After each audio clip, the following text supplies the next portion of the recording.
Yeah, good morning, friends. In the last webinar session, we covered the FEMA regulations with respect to investment in wholly owned subsidiary or joint venture and step-down subsidiary. During the current session, okay, we'll be covering the topics regarding the write-off, pledge, or transfer of investment in the joint venture, wholly owned subsidiary, or step-down subsidiary. So the regulations which will get covered in today's session is we'll briefly touch upon regulation 13 once, and then the important regulations of 16, 16A, and 18 will be covered today. In regulation 16 itself, we have two sections. One is regular subclause 1, and then again is subclause 1A, which deals with two different situations. Okay, so this again has relevance in the current situation where there could be situations of transfer of the wholly owned subsidiary or JV due to the current pandemic situation where you want to liquidate your asset. That would be one possibility, or where there is requirement of writing off the asset. We will cover these points in today's session. Okay. So the credits and acknowledgements, I'd like to thank Vignesh for getting this presentation ready. The legends are fairly simple. We have covered most of them in the previous session as well. There's nothing much complicated here in this. And then the schema for this presentation will be one. We'll touch upon the relevant definitions. There are a couple of new definitions, but they're not much critical. But we'll also just touch upon the important definitions which were covered in the previous session as well. Once more, just to revise it, we'll touch upon. And then the regulation 13, which deals with the post-investment change. Okay, and then the criteria for writing of capital and receivables, that is regulation 16A. And then we'll go to conditions for transfer by way of sale of shares of JV or wholly owned subsidiary in regulation 16 subclause 1. And then we'll also go to regulation 16 subclause 1A, transfer by way of sale of shares or JV involving a write-off, and then the general conditions for creation of charge as mentioned in regulation 18, and then we'll continue with the other parts of regulation 18 where the specific conditions and then conditions on invocation of charge and the other miscellaneous provisions are provided. As stated earlier, we have covered a couple of very important definitions in the previous session. We just pertinent to revise it once. As I said, what is wholly owned subsidiary? We have already seen it, where the Indian party holds the entire capital. Okay, one or two Indian party put together, if they hold the entire capital of the subsidiary abroad, it will be termed as wholly owned subsidiary. And in joint venture, there is one foreign party involved in the shareholding of the foreign entity. It will become a joint venture. And direct investment will include investments in the capital, which includes both equity and preference share capital.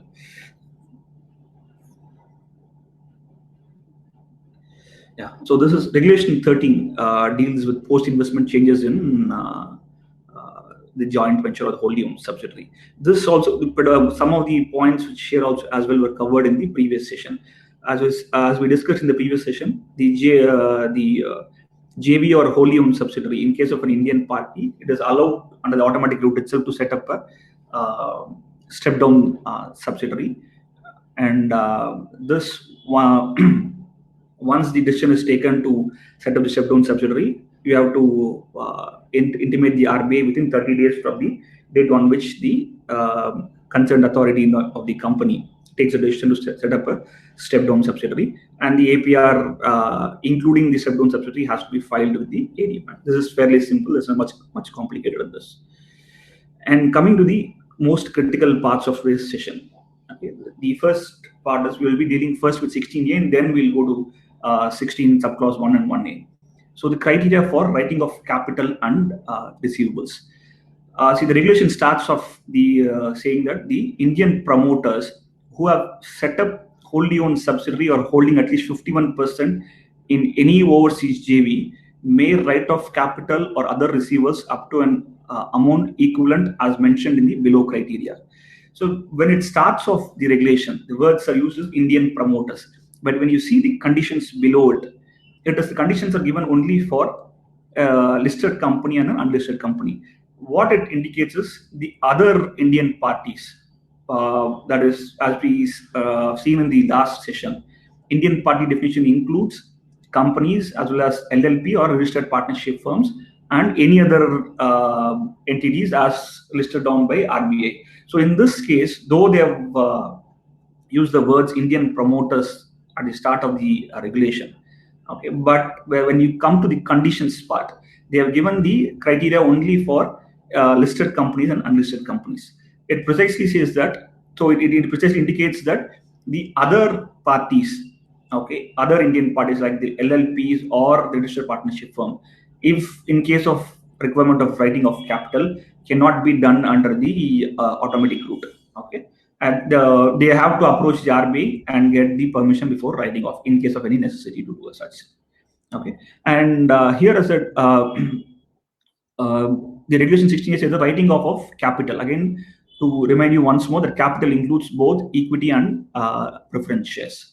Okay, and one more very important point is, even in the case of a listed company or unlisted company for which conditions have been prescribed, they can write off the capital or receivables only in the case of a wholly owned subsidiary or a JV in which they hold a 51% stake. So effectively, as we have seen the definition of JV in the previous slide, the definition of JV per se does not prescribe any condition for minimum investment of any percentage. This much percentage of stake has to be held. But that means even if you held a minimum minority share of say 5% or 10%, still it will be treated as a JV. But here, what has been prescribed is, in the JV in which you want to write off, you have the companies has to hold at least 51% stake. If it is less than that, this regulation will not be applicable. They have to again approach RBI for that. Okay, that is again the one important point. Even though it is, say for example, an unlisted company has 20% stake in a JV, so this regulation will not be applicable because it does not hold more than 51%.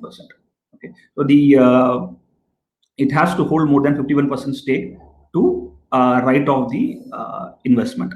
Okay, and then they have given the, when you come to the conditions part, okay, the write-off criteria. The one for the Indian listed company, if the Indian company is a listed company, then under the automatic route, it can write off investments to the extent of 25% of equity investment. Okay, so and whereas in case of unlisted company, the percentage is same, but it has to even get the approval for that. So, and it will be pertinent to note here is that, again, as said in the previous session, equity from year 2012, CCPS has been, by way of notification, has been given. It will be treated as at par with the equity. So whenever they're saying equity here, it has to include both the equity shares as well as the CCPS.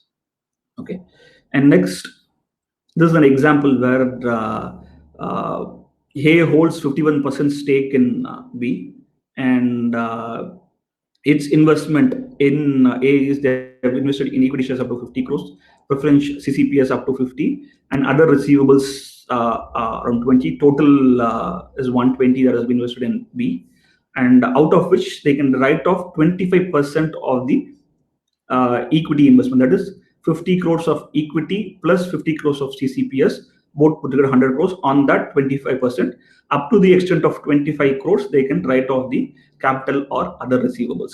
See, one important point when you just go back to the previous slide is the definition of other receivables. What are included in the definition of other receivables? In the first instance, what they say is you can write off capital up to capital and other receivables. So as we would have seen in the previous session as well, we have seen different definitions for 1, capital, 2, direct investment, and 3, financial commitment. Okay, direct investment includes only investment in capital. So in capital, again, this refers to both equity and preference share capital. But under financial commitment, we have the other loans, okay, and the guarantees that has been given. So here, what they have not used the word financial commitment. What they have used is capital and other receivables. But while indicating what other receivable means, what they have done is other receivables includes the loans, royalty, technical know, or any other fees. So here what happens again, though they have not used the word financial commitment, here still loans can get included under other receivables. So, and even when you are writing off any loan to given to the wholly owned subsidiary or the JV with 50% stake, this regulation will still be applicable. Though they have not used the word financial commitment, loans have been included under other receivables category. And then one more important point is it does not limit this section does not limit or regulation does not limit itself only to capital or loan. It also includes any other receivables like this, whatever fees, royalty fees or management fees, whatever is there, any other receivables, whatever it includes all, it encompasses all the other receivable categories. Okay, in case of writing off of any of these other receivables as well, this regulation will be applicable, and all put together, the total write-off of both capital and other receivables put together cannot exceed 25% of the equity and the preference investment. And when you come back, there are other conditions which have been mentioned. So what happens once it is written off? Okay, as we have seen earlier, in case of listed companies, it is an automatic route. In case of unlisted companies, it's under approval route. That means you have to apply before writing off. So for that purpose, there are a couple of documents which have to be submitted. One is the balance sheet of the JV or wholly owned subsidiary where this investment has been investment from the Indian party has been written off. That has to be given. And in addition to this, you are supposed to provide the projections of the JV or wholly owned subsidiary for the next 5 years. See, this is since we are writing off the investment, some part of the investment, the RBI also would like to assess what will be the benefit going forward. So that's where it will requested for submitting projections for the next 5 years of the JV owned wholly owned subsidiary or JV, indicating what will be the benefit for the Indian company from the continuation of business of that JV or wholly owned subsidiary. Okay, and as I said, one critical important point here is this regulation is only applicable for Indian companies. It is silent with regard to any other Indian party. So it is not applicable to any other Indian party. And one more important point here is when you see the language of the regulation, when it comes to these conditions which have been mentioned under Regulation 16A. See, when at the start of the regulation, they use the word only write-off.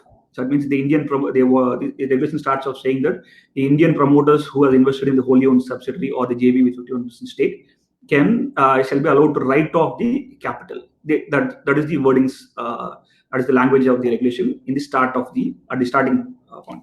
When it comes to the conditions prescribed or what are the documents that has to be provided for getting the approval or post under automatic route write-off intimation, they use the word such write-off or restructuring. Okay, so whether it is one point is the ambiguity prescribes is related to the usage of the word restructuring. Okay, whether restructuring of any other receivables, as in the current scenario, if there is any other receivable outstanding, if you are going to restructure it as say other loan, whether that can be covered under this regulation, it is not clear. That is still ambiguous. But when you see the title of the regulation, it states that restructuring of the balance sheet involving write-off. So the intent of the regulation seems to be only cover the write-off of capital and receivables, and it does not intend to discuss about the restructuring of the amount. So there is every possibility that without writing off of the amount, the nature of the receivables can be changed. Say, for example, if there is an outstanding say know-how receivable, royalty receivable, it has not been paid for some time. You can, in this current scenario where the cash flows are strained, there is every possibility that they can agree to convert it into a loan. Those scenarios have not been discussed here. But in this condition, the title of the regulation indicates only the intent to discuss about the write-off of capital. But though in the conditions it is mentioned that write-off or restructuring of the loans or receivables, the title indicates that the intent is only to discuss about the write-off of capital and not the restructuring of other receivables. Okay. So this is the important points that have been covered under 16A.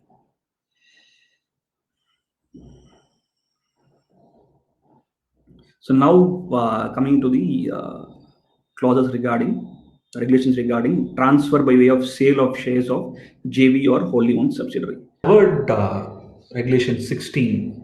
Now we'll be moving on to regulation 16.1 and 16.1a. Okay. The regulation 16.1 deals with conditions for transfer by way of sale of shares of JV or wholly owned subsidiary. So in this, the regulation starts off with an Indian party without prior approval of the RBI may transfer by way of sale of any share or security held by it in a JV or wholly owned subsidiary outside India to another Indian party which complies with the provisions of Regulation 6 or to a person resident outside India subject to the following conditions. So here, in case of a sale to a resident, the resident Indian party should have complied with Regulation 6 for it to be eligible to purchase shares from the current Indian party. Or in case of a non-resident, the following conditions has to be satisfied. So in case of resident Indian party, both the conditions of Regulation 6, which we have covered in the last session, plus the following conditions should be satisfied for it to be eligible to purchase shares from the current party. Whereas in the case of a non-resident Indian party, the following conditions alone needs to be satisfied. So in this, when you see the first condition is the sale does not result in any write-off of the investment. Write-off of the investment. Okay. Second is the sale is effected through a stock exchange where the shares of the overseas JV or wholly owned subsidiary are listed, and if the unlisted shares if the wholly owned subsidiary is an unlisted entity, if the unlisted shares are disinvested by a private arrangement, the share price is not less than the value certified by a CA or a CPA as the fair value of the shares based on the latest audited financial statements of the JV or wholly owned subsidiary. So in this case, so what happens in case of the wholly owned subsidiary being a listed entity, it is sufficient that if it is sold to the stock exchange. And the one important point here is the first point where we have said that there should not be any write-off, and in the case of listed company being sold to a stock exchange, both are cumulative. So even though you are selling the shares to a stock exchange, you cannot sell it for a loss. So under the approval route, in case if it results in a loss, it has to go through the approval route, not the automatic route. So in the case of unlisted entities, as I said, similar to the conditions for the listed company, even though it is sold for profit, still the certification from the certification of the fair value is to be done by a chartered accountant or the CPA. So both the conditions are cumulative. One, there should not be any write-off, and in the case of unlisted companies, the value should be at fair value, which is certified by a CA or a CPA. And whereas in the case of listed company, one, there should not be any write-off, and second, it should be sold only through a recognized stock exchange. And the next other condition is the Indian party does not have any outstanding dues by way of dividend, technical know-how, fees, royalty, consultancy, or other proceeds from the JV or wholly owned subsidiary. So at the time of sale of these shares by the Indian party should not be having any amount outstanding from the JV or wholly owned subsidiary. So before the sale of shares, you should ensure that all the monies which are outstanding from the JV or wholly owned subsidiary is received. And the next condition is the overseas concern has been in operation for at least 1 full year, and the APR together with the audited accounts for that year has been submitted to the RBI. See here, one very important point is they have used the words that the overseas concern has been in operation for at least 1 full year. They have not used the words that the investment by the Indian party should have been held for at least 1 year. They have used the words that the concern should be in existence or in operation for at least 1 full year. So in case, for example, the Indian party has made the investment only in say November 2019, okay, but the JV, the foreign JV or wholly owned subsidiary, has been in existence since in 2018. So in such case, say during the month of April or May or even in June, the Indian party can sell its shares because the entity has been in operation. That is, the JV or wholly owned subsidiary has been in operation for more than a year, and would have filed the APR in December. So hence, in such cases, the Indian party can very well sell the shares, even if its period of holding is less than a year. Okay. And the next condition is that the Indian party is not under investigation by CBI or any other regulatory authority in India.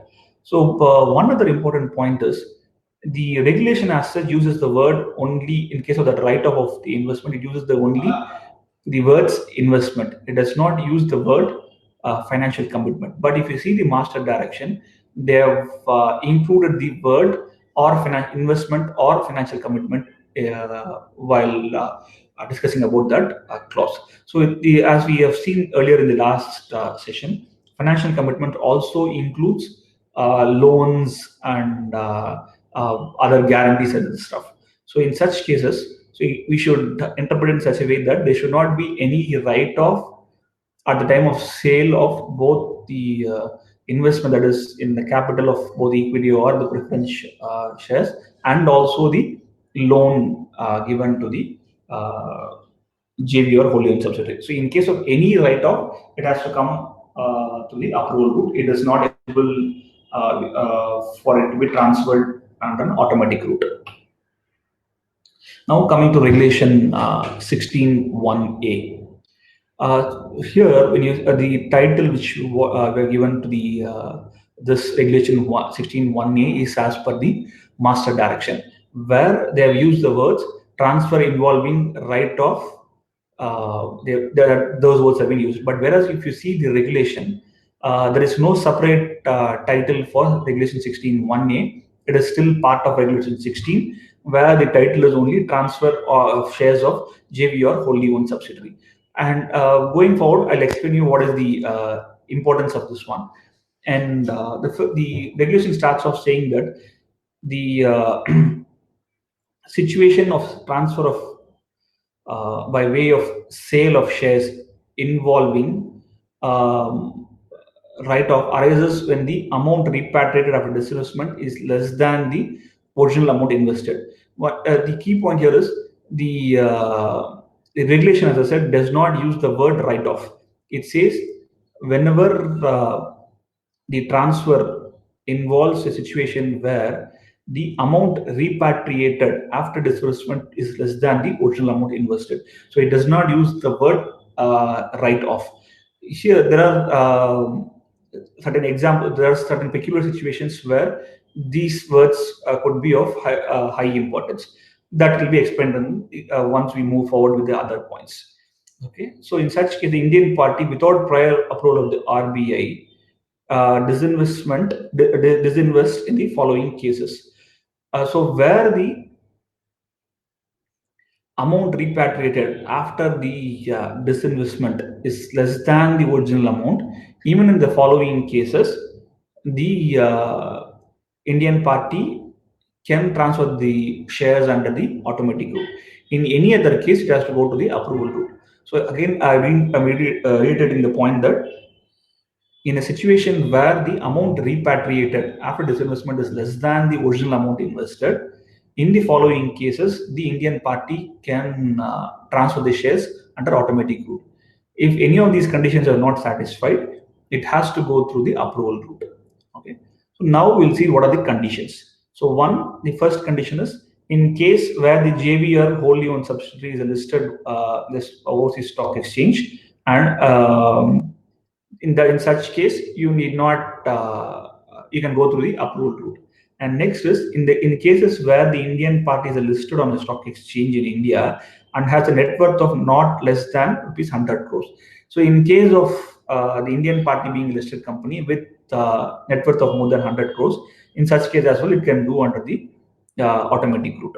Next is where the Indian party is an unlisted company and the investment or the financial company, the overseas venture, does not exceed USD 10 million. So if the Indian party is an unlisted company, even if it's an unlisted company, but if it's investment including the financial commitment, that is capital plus the loans and guarantees put together is less than USD 10 million. So, again, the important point here is the words financial commitment has been used only in the master direction, not in the regulation. Okay. So if in such case, if the Indian party being an unlisted company, and if the investment including the financial commitment is less than USD 10 million, you can still go under the automatic route. And then where the Indian part is a listed company with less than 100 crore of net worth, we have seen a condition where the more than if the net worth of the listed company is more than 100 crores, it can go under the automatic route. Now they're discussing a situation where if the Indian listed company's net worth is less than the 100 crore mark, and the investment in the JV or wholly owned subsidiary does not exceed USD 10 million. So in these cases, there are four situations that has been covered. In such case, the Indian party can proceed to disinvest the shares, the investments, without the approval of RBI under the automatic route itself. If any of these conditions are not satisfied, they have to approach to the approval route. Here, the important point here is the words amount repatriated after disbursement. They have not used the words sale proceeds or the sale value. Nothing of that sort has been used. They have used words where amount repatriated after disinvestment is less than the original amount invested. So now we have seen regulation 16A a couple of slides back, where in certain cases the Indian party is allowed to write off the investment. Okay, so that is under the situation under regulation which is covered under the regulation 16A. It is only a situation of write-off. Transfer is not involved in that. So it's before transfer, while holding the shares investment itself, the Indian party writes off under if the conditions are satisfied under regulation 16A.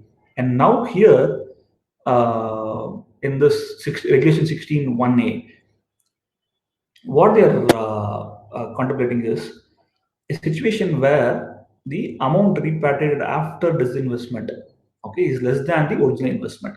So they are not comparing the amount repatriated with the carrying amount. Say, for example, so in this example, this is a classic case where the original investment is 50 crores. Okay, the carrying value is 35 crores. That means under 16A, the Indian party has written off 15 crores from the investment by satisfying the conditions specified under regulation 16A. While holding the investment, they have written off 15 crores. And now the investments are being sold at a value of rupees 40 crores.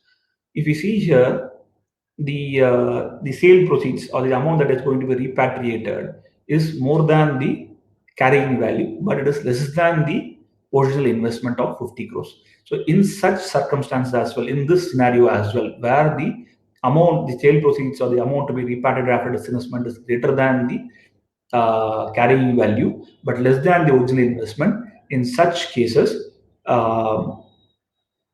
the condition specified in the regulation 16(1)(a) needs to be satisfied for it to be transferred, for the shares to be transferred under the automatic route. If it is not satisfied, it has to go under the approval route. And one more scenario would be, see, we have also discussed in the previous session about the Indian party providing guarantee to its JV or wholly owned subsidiary abroad. So in such cases, if for example, you take a case where company A, which is an Indian party, has given a guarantee to company B, which is a wholly owned subsidiary abroad, and the guarantee has been enforced by the lender.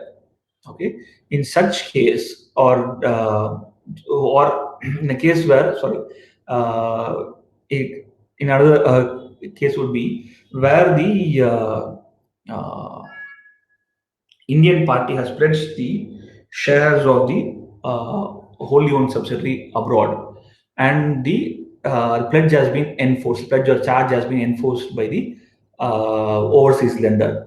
In such case, what happens is the amount that will be repatriated will be equal to the sale value minus the liability outstanding against which the charge has been invoked, and what will be the balance amount will be repatriated to India. In such cases, what happens is the value of amount of money that has been repatriated to India will be less than the original investment. In such cases as well, the conditions under section 16 regulation 16(1)(a) are to be satisfied for it to be done under the automatic route. Otherwise, it has to go through an approval route. So these are some of the instances where it has to be done. And one more important point is, how do we compare the original amount invested and amount repatriated, whether it should be in INR or in foreign currency? The answer is, it has to be, the amount has to be compared in terms of the foreign currency value. Okay. And then once it is the disinvestment is done, the Indian party, so if it is under the automatic route, you have to inform the AD category 1 bank within 30 days of the disinvestment. And the total sale proceeds, that is whatever is the balance amount that has to be repatriated, has to be done within 90 days from the date of sale of shares or securities. And now, having covered section that is regulation 16(1)(a), we'll move on to the next this one, pledge of shares of JV or wholly owned subsidiary or step down subsidiary. So this is covered under regulation 18. Okay, there are three instances that has been discussed. There are three different scenarios. That is, first one is where the shares of the JV or wholly owned subsidiary is pledged, and second is any other domestic asset is being pledged with an overseas lender, and the third scenario is overseas assets being pledged with the domestic lender. These are the three different scenarios. In all of the three scenarios, the borrower could be either the Indian party or the JV or wholly owned subsidiary abroad, or any of its step down subsidiary abroad, or any other concern in India, which is a sister concern or a group concern or associate concern of the Indian party. There is no restriction on the who could be the borrower, except that it has been one of the entities in the group. That's the only restriction. And one very important point is, in the regulation again here, only the step down subsidiary, the word step down subsidiary has been used, whereas in the master directive it has been classified that even in the step down subsidiary, it could be of any level. Okay, it could be of any level. Step down subsidiary could be of any level, first level step down subsidiary, or second level, or third level if it is allowed in the host country. It could be any step down subsidiary. And if you remember, we have, in the previous session we have discussed that under FEMA there is no mention about or no regulation which regulates the number of step down subsidiaries that a company can have. It depends upon the host country's regulations on limitations of how many number of step down subsidiaries can be structured in the group. But here, the borrower could be any step down subsidiary under any level. Okay. And then, as we discussed earlier, we have what are the assets that can be pledged. We already been discussed. The first scenario is the shares of the JV or the wholly owned subsidiary or step down subsidiary. And second one is any domestic asset, okay, other than any domestic asset can be pledged. And the third scenario is the overseas assets being pledged. Okay, and now moving on. As I said, there is no definition has not been given under FEMA for who is an associate concern.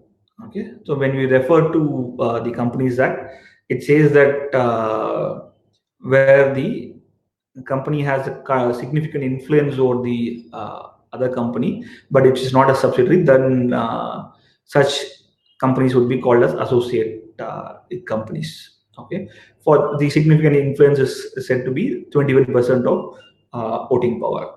Okay, So, and again, as per the accounting standards, an associate is an enterprise in which the investor has significant influence and which is neither a subsidiary nor a joint venture of the investor. So, in the case of accounting standards, that is, they say that where we have a significant influence, though, and which is not a subsidiary or a joint venture, then in such case, the such entities will be called as associate. But in FEMA, there is no definition for associate concerns. And now, we have seen what all assets can be pledged and who can borrow the money. Okay, now coming to the conditions. Okay, which have to be satisfied in order to pledge the assets under automatic route. Okay, for the following conditions has to be satisfied in order to the Indian party to pledge the various assets which you have discussed earlier. Okay, these are the conditions which has to be satisfied for enabling the Indian party to pledge the shares under the automatic route. If any of these conditions are not satisfied, it has to go to the approval route. So now the first condition is the Indian party is complying with the provisions under Regulation 6 and Regulation 7 for undertaking financial commitment. So as we have seen in the last session, for anything to be done under the automatic route, you should continue to satisfy the Regulation 6 and Regulation 7 conditions. So Regulation 6 primarily has that financial commitment should be less than the 400% of the net worth. So that condition should continue to be satisfied for you to undertake these in order to pledge the assets under automatic route. And one very important category is, or important point is Regulation 7 for financial services, where the company is dealing in financial services. The entity has to satisfy both Regulation 6 and Regulation 7. And one of the important points in Regulation 7 is the entity should have had profits in the previous 3 years. So in such case, so even for pledge, it should continue to have before pledging, it should have had in the profit in the previous 3 years. Then only it will be eligible to pledge the shares under automatic route. If there's any loss, it has to go under approval route. So the value in the next condition is the value of fund-based or non-fund-based facility is reckoned as a financial commitment for the Indian party. Okay, this is first. So whatever the fund-based or non-fund-based facility that has been borrowed based on the charge or pledge of the assets which you have discussed earlier, whatever fund or non-fund based facility that has been obtained by the Indian party or any of its subsidiary, that will be reckoned as a part of the financial commitment. That will be included while computing the limit for the financial commitment. And one important critical point here is the regulation just says that the facility has to be included as part of financial commitment. One important ambiguity here, or is as we have seen earlier in the previous slides, the Indian party can also be a borrower by in the any of these three scenarios which you have seen, where one pledging the shares of the JV or wholly owned subsidiary or domestic assets or the overseas assets. In any of these three cases, the borrower could be anyone, including the Indian party. So now, when you look at this regulation or this clause in this regulation, where they say that the value of the fund-based or non-fund-based facility is reckoned as part of the financial commitment for the Indian party. So when the borrower himself is the Indian party, should it be reckoned as part of the financial commitment? The plain reading of the section would say so, but logically speaking, the Indian party borrowing the funds need not be included in the financial commitment. Only if the borrower is the other parties, that is when the amount is to be included as part of the financial commitment of the Indian party towards such companies. And then the total financial commitment of the Indian party remains within the limits stipulated by the RBI for overseas direct investment in the JV or wholly owned subsidiary from time to time. So as we have seen earlier, the financial commitment limit is it should be less than 400% of the net worth. So even after considering the current borrowing by pledging these shares or other assets, the even after including these facility, fund-based or non-fund-based facility, the financial commitment should be less than that limit. Only in such case, it can be under automatic route. if by including this fund-based facility, non-fund-based facility, if the financial commitment is going to exceed the limit, you have to go and approach RBI before pledging the shares. And next, in case of the facility from an overseas lender, it should be regulated as a bank. So the overseas lender should be regulated as a bank in the host country. Next is the period of charge, if not specified upfront, may be coterminous with the period of respective loan or other facility. So the if the period of charge has not been specified, okay, it will get terminated upon the termination of the fund-based or non-fund-based facility which the borrower is enjoying. So if it is not, that is where they say that if the term of the pledge has not been specified, it will be coterminous with the facility. That means it will get terminated along with the termination of the facility. Okay, and then a certificate from the statutory auditors of the Indian party to the effect that the loan or facility availed by the JV or wholly owned subsidiary has not been utilized for direct or indirect investment in India is to be obtained and kept by the district AD. Before just last point, we'll just cover the previous point as well. The loan or facility availed by JV or wholly owned subsidiary or the step-down subsidiary from the domestic or overseas lender shall be utilized only for its core business activities overseas and not invest in India in any manner. So here the important point is the funds which have been whether the fund-based facility or non-fund-based facility which have been borrowed by pledging the shares is to be utilized only for the purpose of the core business activities of the JV or wholly owned subsidiary. It cannot be used for any other activity, and especially it cannot be used for investing in India. And what is now comes the question: what is meant by core business activity? This has not been defined in the regulation with respect to an JV or wholly owned subsidiary. What has been defined in the regulation is a core business activity in relation to an Indian entity or the is any activity which contributes 50% of the turnover of the entity. So from whichever activity the entity derives more than 50%, such activity would be called as core business activity. But as I said, this has been defined only in respect to a Indian entity, not a foreign entity. But the same can be extrapolated because the intent can be arrived at by extrapolating the same definition. So while certifying, as a start product, while certifying that the loan has been a loan or the facility has been utilized for the core business activity, we should ensure that the activity for which the loan has been utilized contributes 50% of the total turnover for that entity. And then these are the other conditions. Okay, and here the assets which are to be pledged should not have been securitized earlier, and if it has already been pledged with or if it is second charge is being given, a no objection certificate should be obtained from the existing domestic lender against whom in favor of whom the assets have already been pledged. And next is the overseas lender should give an undertaking that in case of enforcement of charge on the domestic assets, the assets shall be transferred by way of sale only to a resident and not to any other person. So this is very, very critical. The overseas lender should give an undertaking that in case of enforcement of the charge against a domestic asset, that has the domestic asset has to be sold only to a resident Indian and not to any other party outside India. And now, and at the time of invocation of the charge, these are the conditions that has to be carefully that has to be adhered.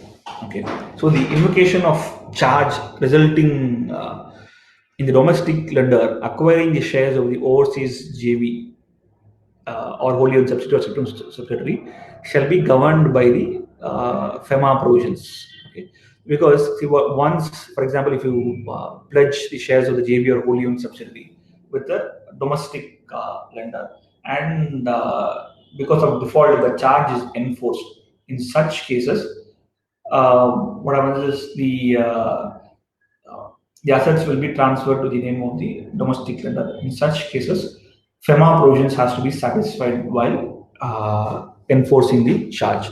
And next is, in the case of invocation of charge on domestic assets, the resultant remittance of the proceeds exceeding the prescribed limit of the financial commitment of the Indian party shall require prior approval of the RBI. As we said, that the whatever facility is sanctioned, that it should also be treated as part of the, that should also be included while computing the limit of financial commitment. Okay. So similarly, when the charging is being enforced by an overseas lender against a domestic asset due to default, and whatever money is being paid by the Indian party to get the asset released. Okay, in such cases, whatever is being paid, because of that payment, if the financial commitment level is breached, then in such case, before making the payment to the overseas lender, the Indian party should get the approval of RBI. So that is.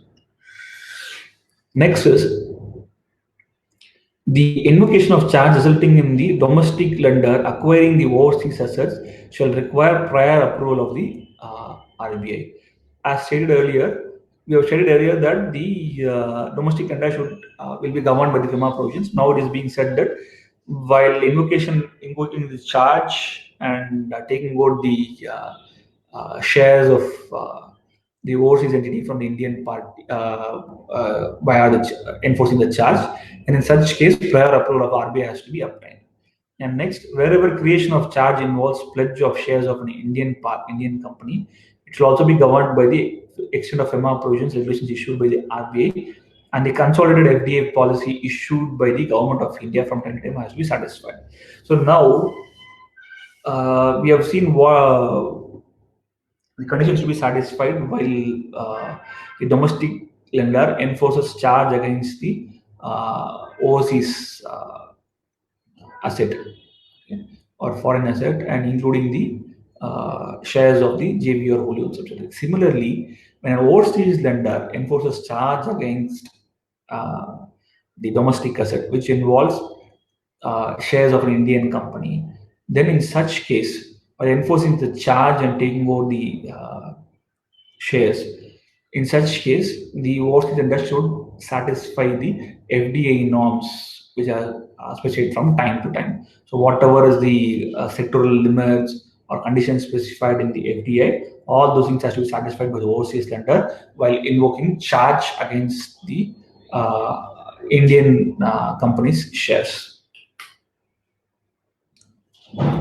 And now the other miscellaneous provisions leading to the creation of charge. So what are the facilities extended by the domestic lender to the Indian party or to its group concern shall be governed by the prudential norms and other guidance issued by the Department of Banking Regulations and RBI from time to time. So whatever loan is given to the JV or wholly owned subsidiary by the domestic lender, the regular provisioning norms and other norms which are being issued by RBI for banks while extending fund-based or non-fund-based facilities, all those things would be applicable for even these loans. Okay, and then the matter relating to setting up of acquiring of the multi-layered structure of overseas entities by the Indian party, wherever applicable, is if it is under the examination of the Reserve Bank of India, and the decision taken in this regard shall be conveyed in due course for necessary compliance at AD or Indian party level. So whatever if there is any decision pending with RBI while creating this charge or pledge, imports that as well, if the RBI gives any conditions, that additional conditions to be satisfied, even such additional conditions has to be satisfied by the Indian party. Okay. In addition to these conditions which are already stipulated in the regulation, any other condition which is there, which is specifically or in each case to case basis, on each case to case basis given by RBI, should also be satisfied by the Indian party. And before ending it, one important point which I want to highlight is Whatever regulations we have seen today, whether it be 16A or 16 subclause 1 or 16 subclause 1A or regulation 18, all these cases, all these regulations are in relation to only an Indian party. So you would have seen this in nowhere in the presentation today. We would have mentioned, we would have discussed about the Indian resident individual. So these provisions are exclusively only for Indian parties and not for resident individuals. These scenarios where transfer or write-off or pledge, in case of resident individuals, are separately covered in other regulations. So these regulations which we have discussed today, regulation 16A or regulation 16 subclause 1 and 16 subclause 1A, all these are in relation to Indian parties and not Indian resident Indian individuals. Okay. So if you have any doubts, please feel free to write to us at research@tvc.com, or even in case if you have a different opinion on any of the topic that has been discussed, you can feel free to write to us. Thank you.